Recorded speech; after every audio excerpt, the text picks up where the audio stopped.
I'm Dan Liotti. My father started Midwest Mold back in 1982, and then I graduated from Purdue University in '85 and joined him. So really been with Midwest Mold for 35 years and have just since retired from the company.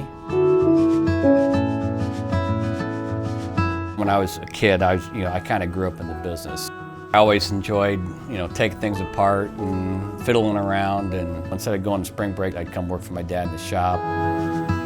I kind of always had that engineering mindset, but I also liked being outside. And then, just kind of transitioned through the years, just growing up, my father running the company, I just did anything and everything. I think everybody has opportunities in life, and if you work hard, you can take advantage of those opportunities.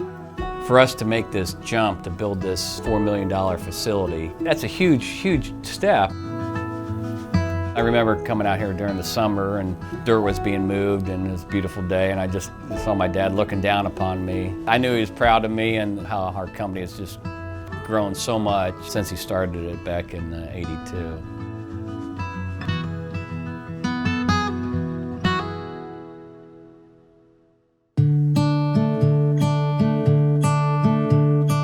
Dan Liotti doesn't have an agenda, unless the agenda is, we're gonna do it right. Great leader, guy that gives you the shirt off his back. He does the right thing when nobody's looking. That just kind of spills over into creating our current culture and our current DNA. It started with his dad, and then he just ran with it from there.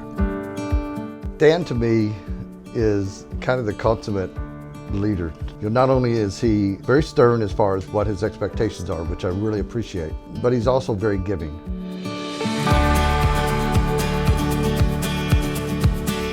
We have various charities that we support. I've been lucky enough to work with him on that, and it's been a very, very beneficial part of the job.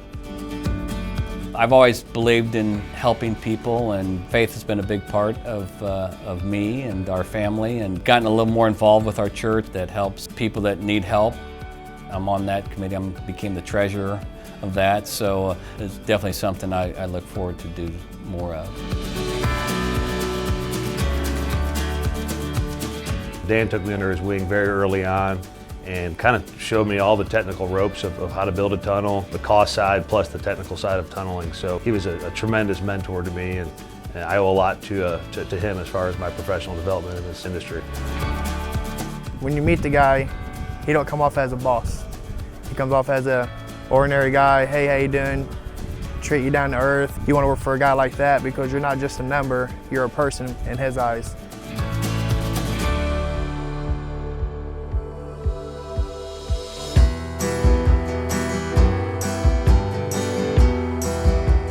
When I first hired on, pulled up to this job site and everything was bad. I looked down and Dan comes climbing up out of the pit with his dress shoes on. And I said to myself, if he can get his dress shoes muddy, who am I not to get my boots muddy? And from that day on, I never complained about stepping in mud.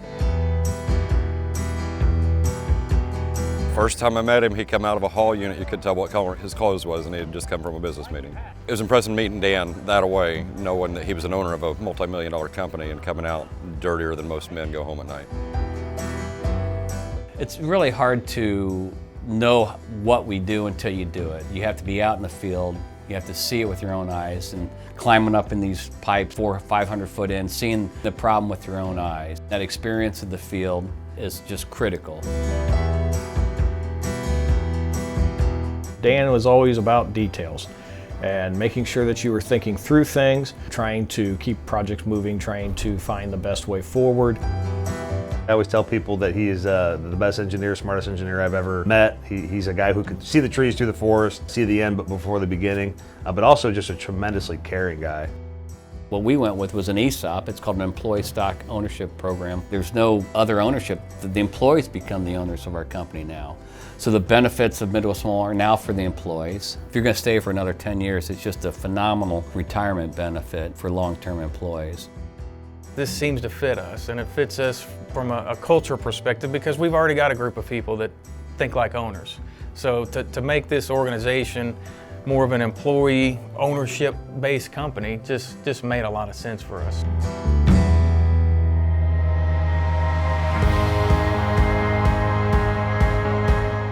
With Dan, the character really comes down to being there for everyone. He was respected because of his character of being honest and open. Dan's had a tremendous impact on my personal life. He, as a matter of fact, was my sponsor and kind of godfather through a Catholic program. So not only was it, a huge professional mentor for me, but also got me started thinking about my faith, took a great interest in my family. Work's work, but life happens and family happens, and those are the most important things. And I've seen him help, I can't tell you how many families, individuals, kids, whatever.